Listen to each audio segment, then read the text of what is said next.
Hey guys, Deathslider Magic here. We got more Commander Legends spoilers, and about half of them, probably more I think, are in a different language again. So hooray for not proper name translations and translation errors. That really helps us assess the card's wizards, thanks.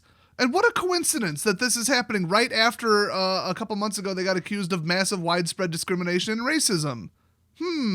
I'm sure it's a coincidence. First up, we've got a card that's maybe Findhorn Elves. I don't know. It's a phonetic Norwegian word translating from an Asian language to English. So I'm super confident that they got it right. Just kidding. They cheated. It's a reprint from Ice Age. So it's Elvish Mystic with Druid added. That's it. It's a 1/1 for 1 elf druid that taps for 1 green. Hooray. So if you're holding on to and playing with the Ice Age version, you just lost $4. Next up, Farhaven Elf. When it enters the battlefield, you may search your library for a basic land card, put it onto the battlefield tapped, and shuffle your library. There are cards far better than this in Standard right now, so I don't know why they bothered, other than this is Elf Tribal. This is also an Elf Druid. So, I mean, it's a 3-cost 1/1 with a single fetch. I mean, yeah, it drops it directly into play, but then it's a glorified decoration unless you're actually playing Elves. It would probably be an okay include in Elf Tribal, though. It's just not very good of a card in a vacuum. So next up, more obnoxious elves. Oh boy, it's Imperious Perfect, allegedly. Yes, I've seen this card before. Yes, that's how they spell it. But I have a theory about this. I think it was supposed to be Imperious Prefect, considering how that's a noun and perfect isn't. I mean, try to dispute that evidence, and they've just doubled down on the typo ever since and said, no, it's supposed to say perfect. So this actually is about a $2 card. It's been printed to death, but I don't know, last time we saw it I think was EMA, so why not bring it around again? That said, I hate elves. And I hate this one especially because it's a 2/2 for 3 elf warrior, and other elves you control get +1/+1, then you can pay a green and tap it and create a 1/1 green elf warrior creature token. One of the most broken cards in Elf Tribal, which is one of the most broken tribals in the game. So, fantastic. I'm so glad they reprinted this, and I'm so glad they are still failing to admit that it's supposed to say prefect. In fact, what's the definition of imperious again? Oh yeah, domineering in a haughty or dictatorial manner. What's a prefect? A person appointed to any of a various position of commander authority. That almost makes sense that you put those two words together. So anyway, next up we got Immaculate Magistrate, which is a 4-cost 2/2 rare elf shaman, and if you tap it, you put a 1/1 counter on target creature for each elf you control. So just absolute textbook definition broken. Oh look, I got 5 elves in play. Most of them aren't even real elves, they're just tokens. And oh here, have +5/+5 permanently for the rest of the game. Permanent boost. Yay! Next up, Numa Jaraga Chieftain. Because we didn't have enough elves in the game, here's another elf warrior. Oh boy, at the beginning of combat on your turn, you may pay XX. If you don't draft elves in the set, you're an idiot. And when you do, distribute X +1/+1 counters among any number of target elves you control. Fantastic. I mean, you almost have to spend all your mana on this, but the elves have enough damn boosts and counters as it is. We don't need this garbage. I hope in the official lore some interdimensional, interplanar virus that only targets elves just comes out and kills them all. It's the only solution at this point. Next up, oh look at this cutie. It's Cotus Emberclaw Familiar. So it's a 2-cost legendary creature, elemental lizard. It's a 1/1, and whenever a commander you control deals combat damage to an opponent, it deals that much damage to each other opponent, and then it has partner. That is obnoxious simply because of commander damage. Which you get to, what even is it? I haven't played Commander in like 4 years. I don't know, 21 or something, and then you lose. You bring this thing out, you are now target number 1, and this thing is a useless 1/1. If you make this your commander, you're an idiot. Next up, Portraiser. It's a 5-cost orc pirate, and whenever Portraiser deals combat damage to a player, untap each creature you control. After this combat phase, there is an additional combat phase. Portraiser can't attack a player. It has already attacked this turn. Yeah, we're all sick of that stupid mechanic at this point, aren't we?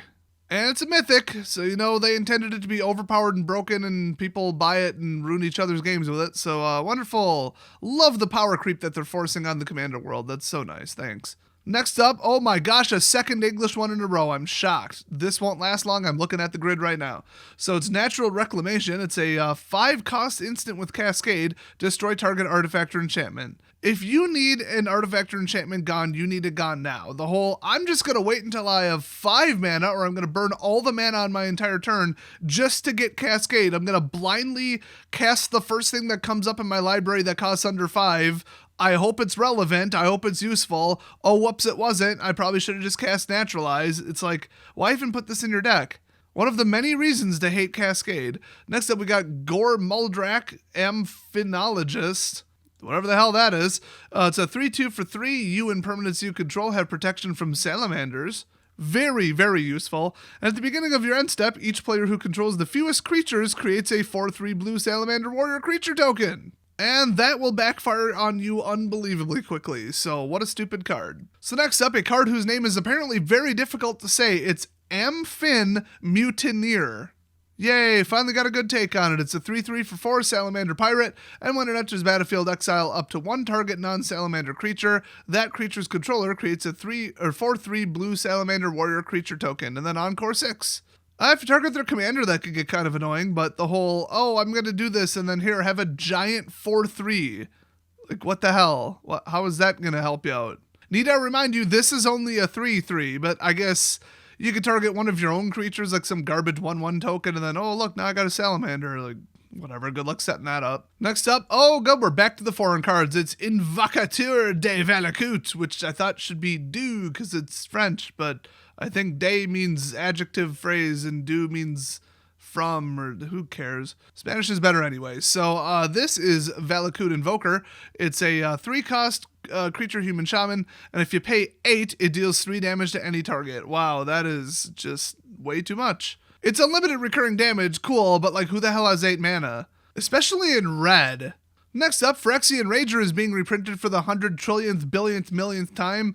It's a 3-cost creature horror, and when it enters the battlefield, you draw a card and lose 1 life. So it's a garbage creature in a tribal that nobody plays, and you get the privilege of losing 1 life to get 1 card. I've got an idea. Remove this from your deck and just run a good card. That's actually better than dropping in this trash and then drawing a card blind, when instead, when you would have drawn this card, you just draw a good card instead. Can't argue with that logic. Next up, we've got Pierre de Horizon. Okay, now there's not an E or a U. What the f*** are you even doing, French? Just when you think you got the damn language figured out, they pull out a baguette of nonsense and start beating you in the face with it. So this unbelievably poorly worded card allegedly translates to, well, it's a 5-drop, it's an artifact, duh. If you would lose unspent mana, that mana becomes colorless instead. And stays in your mana pool? Is that what you meant to say? Did you forget the second part of that sentence? I get it. The first part marks it as a replacement effect, but not everybody knows that rule. You might as well write it in plain English. There's plenty of room on the card, and by the way, that artwork is from Noah Bradley. Fantastic. What a dumpster fire of a card. Also, OP bullshit. Don't forget about that. Any card that violates a fundamental balancing rule of the game that's there for a reason is broken garbage. And assuming that translation is correct, this is a brand new card. There's never been a card with this name printed before. So every single commander player in the world now needs this because, does your deck generate mana and occasionally not use it? Here you go. Yep, this is the new Soul Ring, and it's a rare, and it's only in this one product, and this is the first time we've seen it. So have fun buying this $100 card for your deck, everybody. This forced power creep has been brought to you by Wizards of the Coast. Next up, we got Urlock des Rosa Brûlure. I don't know what any of those little accent marks mean. Really? Now there's a plural form of the word of? Come on. Come on, French. What are you doing? So this is allegedly Urlock of the Burn Thrash, which, what the hell is that? I'm sure that's a correct translation. And then it's 3-color legendary creature via Shino Shaman. And it has vigilance. It's a 4/4. Who cares? If a player loses unspent mana, they lose that amount of life. So in other words, mana burn. Which they got rid of for a reason. So this brings back one of the worst things in the game in card form. Wonderful. What a stupid, ridiculously double-sided sword pile of shit. But wait, there's more self-destructive nonsense that harms you just as much as your opponent. Pay 1, tap it. Each player gains 1 black, 1 red, 1 green. I guess you could technically spend yours, but good luck, it's 3 different colors, and then they can't, so then, phase change, boom, they take 3 damage. Or you just gave them fuel for a free instant, and then they blew this guy up with it. That's probably what's really going to happen. What an obnoxious and simultaneously stupid card. Next up, oh god, we're back to the Chinese simplified cards. Great, because China's such a great place, and they treat everybody equally, and they're wonderful. So it's Run Away Together, which we just had. In fact, I think it's still legal. What the hell? So it's a 2-cost instant. Choose 2 target creatures controlled by different players. Return those creatures to their owner's hands. Yes, we get it. It's really good in multiplayer. It's garbage in that. You know, you would think people play Commander to get away from all the trampoline bullshit that's going on in Standard right now. So next up, Makeshift Munitions, another reprint here. It's a 2-cost red enchantment. Pay 1, sacrifice an artifact or creature. Makeshift Munitions deals a pathetic and unusable 1 damage to any target. I can almost guarantee you that no matter what artifact it was more useful as whatever it was than doing 1 damage. And you're paying 1 mana for the privilege. My god, is this stupid. Next up, Meteoric Mace. It's a 6-cost red equipment, so good luck getting to that amount. It gets +4/+0 and has trample, and then equip 4, and then cascade. So once again, costs way the hell too much for what it does. It's in a not commonly mana ramped color, and the trade-off is you get Cascade, so you get to blindly pick something 5 or under off the top of your deck. Not even pick, like whatever happens to be there. It's ridiculous. I hate Cascade. It's simultaneously unreliable and overpowered and unfair, which means both players hate it. Why the hell did they bring it back? In case you missed it last video, it's a 7 on the Storm scale, which I think they should rename the Hate-ometer. So anyway, next up we've got Zara Wind Raider, maybe. I can't imagine how they came to, the translation is Zara when the Chinese language doesn't have the R sound. They must have just asked wizards, what is this actually called? I'd love to know from somebody who speaks Chinese what that actually, phonetically is pronounced as on the card right here.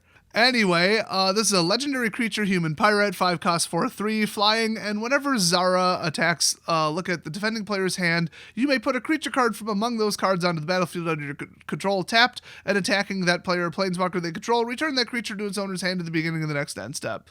Well, I guess if they're like, that's so overpowered and you're hitting me with it, well, it's in your hand, asshole. You put it in your deck, jackass. So that's kind of funny, but honestly, at the end of the day, this is just utterly broken and overpowered. Thank God it doesn't have partner with. Next up, Court of Cunning. It's a 3-cost enchantment, double blue, yay devotion, and when it enters the battlefield, you become the monarch. Okay, well, you're dead to me now, because monarch is just, hi, everybody attack me. Yay, and then, somebody else is getting a benefit? That's so weird. How did that ever happen? So at the beginning of your upkeep, any number of target players each mill 2 cards. If you're the monarch, each of those players mills 10 cards. Oh, good. So not only are you the monarch, but you're the asshole making people mill themselves to death. You are going to die. Somebody's going to remove this enchantment, and somebody's going to attack your stupid royal ass, okay? They are going after that title. They want that double card draw, because then they have to maybe store it more removal to remove more bullshit like this that you probably have in your deck. What a toxic AIDS Ebola ass cancer card this is. Wow, I am not impressed by this garbage set at all. I'm not touching it. I am not buying a single pack of this power-crept trash. Next up, Amarath the Lustrous. It's a 6-cost, triple colors, 6/6 flyer. And whenever another permanent enters the battlefield under your control, look at the top card of your library. If it shares a card type with that permanent, you may reveal that card and put it in your hand. Well, that's giving your opponent way too much information, and that'll never happen. So, that's garbage. Next up, Kamal's Will, which, is really just the 25th Amendment. Oh, sorry, I read that as Kamala. By the way, you idiot Biden voters, and I use the term Biden in double quotes, you do realize that Pelosi already set up the committee, the procedure, everything to have the president deemed mentally unfit and to start resigning and have him replaced by the VP. They already got that in place like a month ago, publicly. Didn't even try to hide it. And fun fact, when the VP becomes president, they get to pick a new VP. Nobody votes on it, they just pick one. So the reason that they ran Kamala, the least likable person and least supported person in the presidential primaries at the time, is because she is the only one who would agree to make Hillary Clinton the vice president. If you didn't realize that, then you're getting your news from the wrong sources. Anyway, giant evil tree demon known as Kamala here is an instant. It says choose one. If you control a commander as you could cast a spell, you may choose both. Oh boy! So 1, until end of turn, any number of target lands you control become a 1/1 elemental creature with vigilance, indestructible, thank God, otherwise my gosh would people just wreck your shit. And haste, there's still lands. Choose a target creature you don't control. Each creature you control deals damage equal to its power to that creature. So a force fight with indestructible 1/1s if you can cast both. That is actually pretty interesting. So next up, Kamal himself, the legendary druid. Oh boy. Just like Pelosi, the legendary witch who needs to get back on her broomstick and fly back to Oz because you, Pelosi. So anyway, another mythic here, and it's a 5/5 for 8, which is ridiculous. If you make this your commander, you're out of your damn mind. At the beginning of combat on your turn, creatures you control get +3/+3 and gain trample until end of turn, which is batshit crazy. And then if you pay 2, until end of turn, target land you control becomes a 1/1 elemental creature with vigilance, indestructible, and haste is still a land. And then partner. I guess as an emergency backup plan in like a Simic ramp deck or something. Otherwise, you just aren't going to get to 8. And if you do, you better have a hell of a board state. I guess you could use that 8 mana to just unleash the hordes. I mean, if you call a bunch of 1/1s that are also your lands hordes, but you try that shit against my Asperia deck, I'll just Aetherize all your lands and then you lose. So good luck with that, not to mention a counter spell on your stupid fucking 8-cost commander. Next up, finally a real language, Prava de la Legión de Acero. And that cero at the end refers to the number of different ways that you could potentially pronounce that, because Spanish is a proper language. So this criatura legendaria is un Felino Soldaro, which for some reason they decided to make into Soldado Felino. I mean, if it's a cat soldier in English and you call it a cat soldier, it's a cat first and it's also a soldier is the description of what it is. Why would you not make the adjective soldier? Is that just not a thing you do in Spanish? I don't know. My Spanish kind of sucks, honestly. But based on Wizards' past performance when it comes to translation, I'm just going to say they got it wrong. So anyway, Mr. Super Gato here says, while it is your turn, creature tokens you control get +1/+4. Holy shit. I love the conditional high defense cards where it's like only on your turn they're bigger. Because then you get like way more value out of not swinging with something. You know, if you got a bunch of 2/2s and 3/3s, you're like, oh, I got to leave them behind because they got a bunch of 4/4s and 5/5s because they're playing green or whatever. Oh, shoot. Now it's like, oh, but Prava's here. Now they get +4 toughness. Okay, now we've got something. Now it's not just me double chump blocking and hoping to kill something. But then on attack, it doesn't do shit. So it's like purely defensive conditional cards are so great because they give you a backup plan. A backup plan that doesn't allow you in any way to absolutely run your opponent over. It does nothing for attack power. They need to print more cards like this. This is an absolute genius top tier design when it comes to proper, interesting, useful, powerful card design right here. I'm not just saying it because it's Spanish. I'm not just saying it because it's a kitty. And then also because cats are amazing at army recruitment, apparently, you pay 4 and create a 1/1 white soldier token, and no, you don't have to tap him, which means you could pay 8 and create 2. And then he, of course, has partner, or as I put it, Camarada, which probably should have been Compañera. But honestly, between Wizards, Spanish contractors, and me, you've got equal odds of us both completely f***ing up the translation, which means they should just hire me. I'm even cheaper. Hell, I'll do it for like $50. I'll translate them into just real shit garbage Spanglish. $50, I'll have it done in a day. Anyway, that's it for today so far, I guess. So just a bunch of disappointment, power creep, overpowered shit. A lot of people, they're like, oh, but Commander's supposed to be a powerful format. Ha ha ha. And they get these, broken spoilers. And they're like, cool, that's going right into my deck. You're just going to annoy and power creep your friend's playgroup. I mean, it's just, like, there's a limit, okay? Everybody can agree there's a limit. And whether certain cards are past it or not is a matter of opinion and 8 years of experience playing the game. Just throwing that out there. And it's, your personal group of friends and your play group, how powerful they're willing to let decks go. A lot of these are way past anything that any of my friends would reasonably bring to the table. I mean, we can all agree if there was a 1-cost spell that says flip a coin if it's heads you win the game, there would still be people saying, what a great powerful card. You're just mad that it's powerful. Fine, find a way to stop it. Put a counterspell in your deck. It dies to removal. It's not that powerful. Shut up, I'm going to run it. Too bad. It's a powerful card and you just don't like powerful cards and powerful tactics because you're too dumb to play around it. When the other 99% of the community is like, no, that is stupidly broken and overpowered. What the hell is wrong with you? Shut up, you're wrong. So in that example, there is a limit. There is a limit to how powerful, broken, and stupid and obnoxious and game ruining a card can get, and the Horizon Stone is well past it. That's just clear as day, plus it's colorless, and now every single commander deck in the world can and should run it. So just what a broken pile of shit that is. What a disgrace to the game. Ever since in, 2011, 2012, when Wizards started making products specifically for Commander, they've been ruining the format ever since. They just took it over from a fan project, renamed it something, and then started selling you, oh, now you need this. Oh, next year, power creep. Now you need this. Next year, power creep. Now you need this. Oh, next year, well, now we actually just changed the rules. You can run a Planeswalker now, so now you need this. Oh, now there's partners. Now you need the cards that have partners on them, and you can only buy them from us and only from our latest product. You get to start the game with 9 cards instead of everybody else starting with 8, which is 7 in hand plus the commander. You don't want to start the game with one less card than your opponent. Buy our new thing, our new stupid power creep thing. Next, they're going to have triplets where, oh, now you can run 3 commanders. And then the next, Commander 2022, it'll say, oh, as long as this commander is your commander, start with double the life total. Oh, well, I guess you need to run that now. Nothing really compares to that. Here's another one that says you can't die from commander damage. Whoopsies. You just invalidated your friend's entire deck strategy. Oops. How long are people going to tolerate this power creep bullshit? So to everybody who's like, you just don't like that card because it's high powered, it's just fine, there's nothing wrong with it. No, there is. For every reason I just said, there is. So shut up, you're wrong. It's really that simple. You're too new to the game or don't understand it or just you're talking out your ass. So shut up and stop leaving that comment. Everybody's laughing at how inexperienced and wrong you are. Thank God I don't play this awful ruined format anymore. And by the way, if one of these new cards from Commander Legends becomes way broken, way overpowered in game ruining and competitive Commander, do you really think that those self-serving Wizards puppet ass-kissing morons who are on the Commander Rules Committee are going to ban something from the brand new Commander set that just came out, when Wizards has apparently a commercial policy against banning anything from a new set, although they had to ban Omnath because he was like 87% of the meta. Same with the Eldrazi Modern. At a certain point, you can't just pretend the house ain't on fire, you know what I mean? But I look at some of these cards and I'll tell you what, I smell smoke. So, I mean, if you hate this set and the power creep as much as I do and you think it's ridiculous and you think certain cards are going way too far, go tell them. Go tell them on social media. I mean, you can vote with your wallet and, oh no, it's $30, $50, $100 that Wizards doesn't see. They won't even notice. Who cares? But you go on social media and get, thousands of views and thumbs up for one little statement.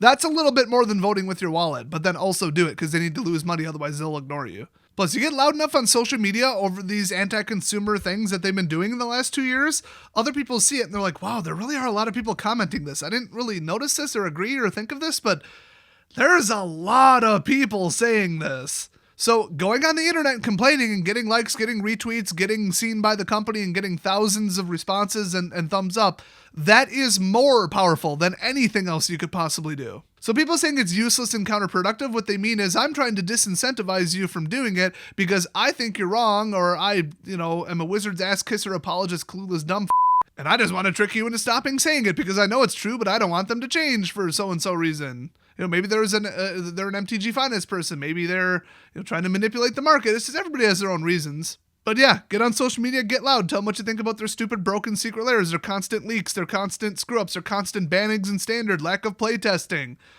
lack of firing known confirmed at their company, that write entire books praising children. Call me a far-right conservative extremist, but I don't think people should write books about that and be not in jail, and have a high-ranking senior management over the story at Wizards of the Coast. Holy shit, fire this asshole. So anyway, I hate Wizards, I hate this product, and they need to clean a lot of shit up that they've been absolutely screwing up the last 2 years. We all know this. That ain't news, and any channel not going hard on them and not telling the truth and ignoring it and pretending like everything's rainbows because people are scared of negativity. They're lying to you and they're lying to themselves. My views are cut in half compared to what they were last year, and the arena attendance or usage or whatever has been cut in half. So, this game, it's dying. I'm going to start putting a hell of a lot more effort into my gaming channel. Because honestly, the $2 or $3 that it makes per month is looking pretty good compared to where this channel's headed and where the game's headed. So it'll be dead within 5 years, and then heads will roll at Wizards because of it. So at least I'll get to see that. In the meantime, I am absolutely livid for my own personal reasons, otherwise I have no problem with this, that Cyberpunk has been delayed until December 10th.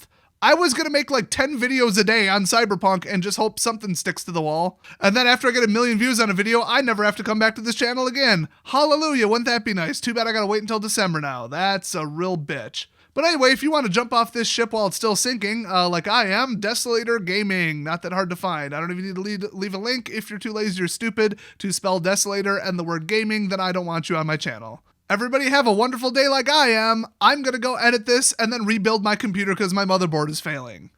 2020. I'll see you guys next video.